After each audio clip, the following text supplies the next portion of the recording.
Hello, and welcome to a brand new series called What Makes This Album Great? A series that has no original thinking behind it, but I thought it would be an absolute awesome, fun little thing to do where I sit here and discuss my favorite albums and literally force you and convince you that these albums are the best albums ever recorded, ever made, the best ones to listen to, and hopefully by the end of them you see what I see in regards to what I'm talking about. This first episode is going to tackle Nightwish's 7th album, Imaginaerum. Now the reason I've chosen this one to do first is because today is November 30, 2021, and this album was released on November 30, 2011. So today we celebrate 10 years of this absolutely amazing album. So come with me and I will show you the way that will help you convince yourself that this album is great, this album is amazing, this is my favorite Nightwish album of all time, and nothing will ever beat it.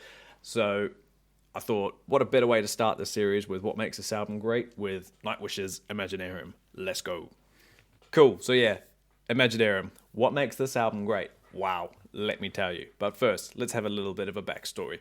Nightwish are a symphonic heavy metal band from Finland, released in 1996, and have released 10 studio albums, I believe, if I'm doing that right without looking at any bits of paper. The first album, Angels Fall First, was this sort of campfire-esque acoustic project. Wasn't like, well, that was the initial idea of the band. They, before any sort of heavy metal turned up, and then the first album came out and had, power metal-esque. Well, it was very calm compared to what came later. But then the second and third and the fourth album turned up, and they tackled the power metal scene, fast-paced double bass drums with, inspirations from like Halloween and Gamma Ray and all this stuff. And then did that for a couple of years, and then found out that the founder and keyboard player Thomas he discovered the love of film music, film score music, and so ever since 2007 or 2002, I think, Century Child, they've been on the whole film score music vibe.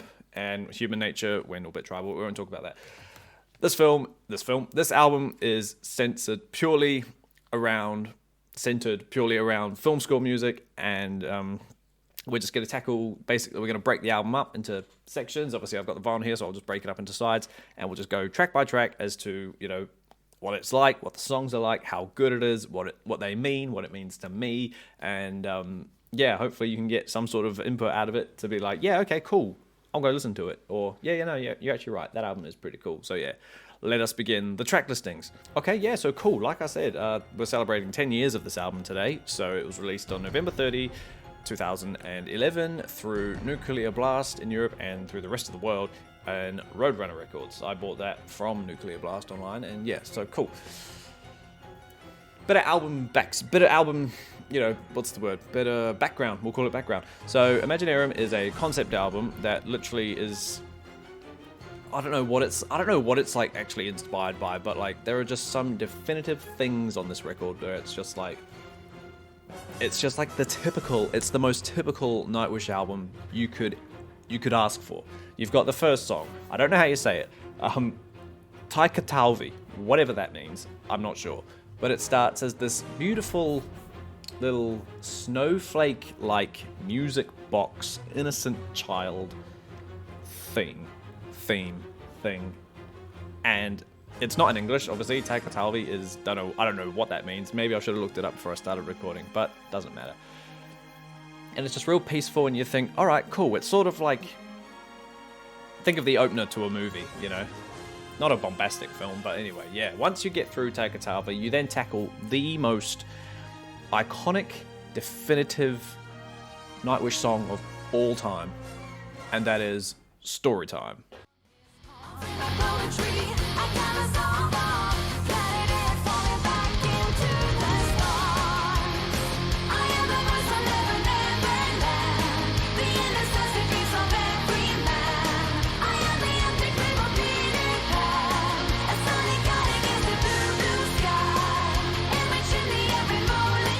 The band themselves has said that this song has everything that you need in a Nightwish song. It's got punchy riffs, it's got your typical bass and drum verse with Annette, the singer, sounding very, very cool. It's got heavy orchestral, got this heavy devoted C section for the orchestra, which is beautifully orchestrated and beautifully written. It just sounds really cool. The lyrics themselves reference like past fairy tales and Disney stuff, like books, you know. They reference Peter Pan and all this other stuff. Obviously, listen to the name, story time. It's about childhood stories, and it's just so cool. But at the same time, because it's so heavy and dark, it's almost weirdly haunting. And there are some themes, there are some sections in it where you think, yeah, that's not exactly what a childhood's dream should sound like, kind of thing. It's got a little bit... there's darkness to it. But then after that, after you get punched in the face by Storytime, you then come out with Ghost River, which is a really cool song, but it's slightly bizarre, and it tells the story... I wrote this down, sorry, let me find it. It tells the story of a duel between the devil and Mother Gaia. So if you know about that, then awesome. If you're like me and you know nothing about it and can't talk about it, then doesn't matter. It's a real heavy song. The lyrics in that are cool, and the melodies in there are really awesome as well. It's just this weirdly, when you listen to it, you think there's a lot going on in this song, and it's very, very bizarre. But it all, you know, still all comes together. It's very, very cool. But then, so you got an intro, two heavy songs, and then you've got a ballad that's not necessarily a ballad, but it's just more of a, it's definitely a jazz-inspired, a jazz lounge inspired type song from that you'd imagine from the 30s, and it's called Slow Love Slow. And at first, when I first heard this song, I didn't like it, because why would I? I don't like jazz. It's too boring, and it's very uneventful. But when you get past the heavy metal, when you grow up and you realize that there's more music than metal, it's true. I'd hate to say it, but it's true. It's actually really nice, and it's really, really beautiful, and it's not what's the word? Ominous? Oh, is it ominous? I don't know, but it's very sort of intriguing. That's the word. Yeah, you almost want to, like, if you heard it coming from over there, you would want to go and check it out, because it's just got that feel about it. So, yeah, that song, give it a couple of listens and you'll understand why Slow Love Slow is cool. But then you flip side A over and you turn into side B, and boom, we get punched in the face again with another metal song.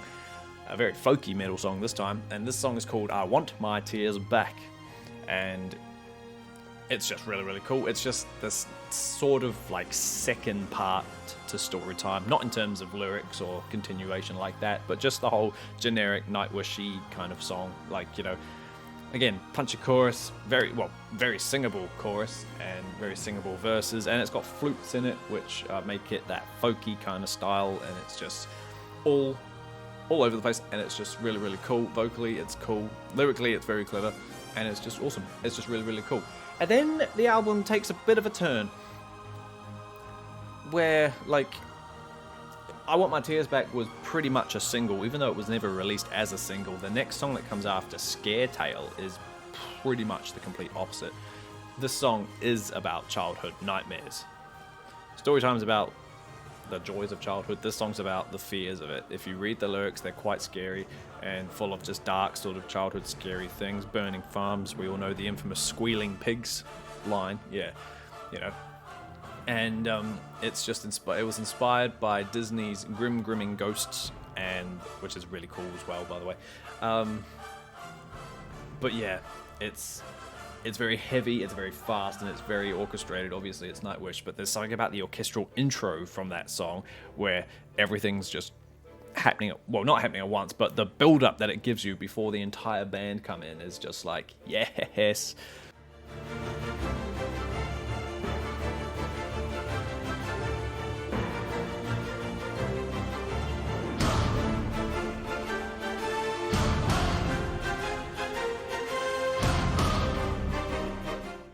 And then you hear it, and then it goes, and then it's just fantastic. I love that song. And fun fact, the Scare Tale was supposed to be, well, not supposed to be, but the working title of it was Haunted Mansion Ride. And I was like, oh man, that's such a Disneyland kind of thing. And I thought, if that was to be what it was called, that's really awesome. I would probably love it even more if that was cool, if that's what it was called.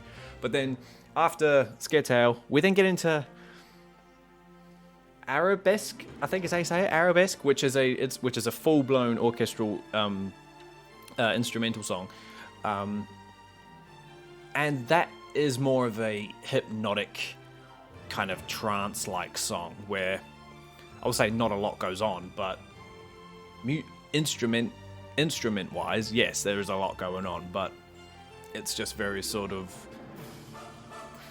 I can't use another word other than hypnotic, because that's what it is. It's just like the same theme that gets repeated more or less, and then it just gets built up over time, adding more layers of chaos going on. It's kind of cool, but probably the weakest song. Well, for me anyway, I don't like that song that much, just purely because of how hypnotic and repetitive it is.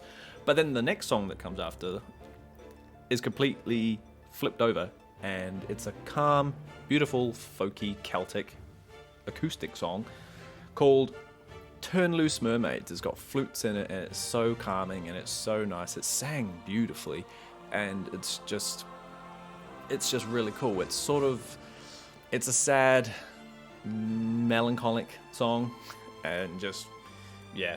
Troy, however you say his last name, Donically. Oh, I thought it was more chaotic than that. Troy sings in this song, and he's not a permanent member yet on this album, but after this album, it should have been apparent that he was a member. But anyway, that's not the point. And then, yeah, that's the end of side B. And then you get to side C, which we're getting to the second half now. And Rest Calm, the next song, is, again, it took me a while to get into this song. I don't know why.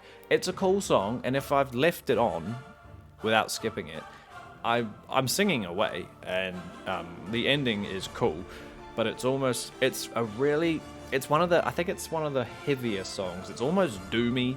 It feels like a long song, but I don't think it is, like, in terms of length. But yeah, it's quite chuggy and it's mid-tempo, but it's a really cool, lyrically, it's very, very cool. And but yeah, I only get past Rest Calm to get through to the Crow, the Crow, the Owl, and the Dove.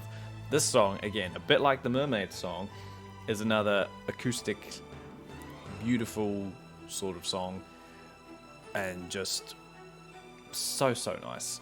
It's like the second. It's another ballad. It's just very acoustic-y. It's got some beautiful vocal harmonies in it, done by everybody that can slightly sing, and I was just always intrigued by that name as well, the Crow, the Owl, and the Dove. It just sounds like something you'd see out of Narnia. Whenever, like, that's all I see, because of, like, the lamp. All that's missing out of that name is, like, the Crow, the Owl, the Crow, the Owl, the Dove, and the lamppost. You know, that's all you need to kind of complete that image to get fully what I saw. But yeah, that's a very beautiful song. But then the epic, not the epic, but should be the epic that closes all the live shows these days. Last Ride of the Day, which is simply inspired by being on a roller coaster. It's just that thrill of... honestly, if you need inspiration to, like, pick yourself up out of a slump, to, like, just do anything, whether it's, like, to go to the letterbox or go into town to do chores and errands or whatnot, you go to work. You don't want to drive to work, but you obviously have to go, and you need to pick me up. Put that song on, Last Ride of the Day, and that chorus will punch you in the face, and then it breaks it down at the end, just the orchestras, and then they do a key change. I'm pretty sure it's from D to E, and that key change chorus, you'll conquer the moon when you hear it, I swear. That's what makes this album great, is Last Ride of the Day and the key change. However, you'd think that'd be the end, because it's got such a punch to the album, and it's like, you hear it, and you're honestly exhausted after hearing it. But then you get into the actual epic on the album, which goes for 13 and a half minutes, and it's called Song of Myself, and it's broken up into four parts. The first part is called From a Dusty Bookshelf, and it's only 23 seconds long, and that is the intro. That's from the intro. It's cool. It's very build up. It's got tension to it. You know, you can definitely sense something coming. And then, what's it called? All That Great Heart Lying Still is part 2, and that goes for about three minutes, and that's just the first half of the song. That's got the verses, it's got the choruses, and it's establishing the themes and whatnot for the first half anyway. And then part 3 is the second half of the song, called Piano Black, which goes for about it's another 3 minutes or so. And that section is very, very heavy. That's when that's live, that's like, it's punched you so much, it's insane. And then the outro, which is very long, it's called Love, and it literally goes from like 7 minutes till the end, really, which is like 4.5 minutes. So in a way, it's like a song in itself. But all the section Love is only comprised of ambient orchestral music with a voiceover by Troy just talking about, like, I don't know how you describe it, just like, it's just a narration of things to do with love, I'm assuming. I don't know. Go listen to it and then you'll see what I mean. And then once you get past that, that's sort of like, that's in a way the official end of the album. But then track 13 is Imaginaerum, the title track, and all it is literally the credits to the album. Like, if this album was a film, it actually was. They made a film out of this album, which only adds to what makes this album great. But Imaginaerum is the credits scrolling. You know, it's the score that you hear when the credits are rolling, and it's just like it's just a 7-minute song of all the main themes that have popped up through the album. You know, like vocal melodies and chord progressions and just riffs and tunes, and it's such a beautiful way to end the whole thing. But yeah, this film this album was made into a film, taking themes, you know, from it, and some are deliberately the same, others are slightly changed, and like, honestly, that's the song titles, so that's the songs themselves. Themes, they're beautiful. Musicianship is insane. It's just, yeah, literally everything about this album is awesome. If you're interested to listen to this, like, if you've heard of this band before but haven't heard them, I would definitely, that would be beyond recommendations, would be this album. Like, I'd give you story time, and then I'd be like, just listen to the rest of this, and if you don't like the rest of this, then you're probably not gonna like what else is around them. And then I'll probably be like, then go tackle what happened at the start. Maybe you prefer Tarja's power metal phase over the beautiful film score. Anyone that writes an orchestral song is amazing. Anyone that writes an orchestral metal song is amazing. And the fact that it's done by mostly one guy is like beyond dream, you know, if you're me. That's like the ultimate goal, I reckon. If you can write a song and chuck orchestras in it and make it sound good and real, then wow. Honest to God. Nightwish's Imaginaerum, what makes this album great? Every track is what made this album great.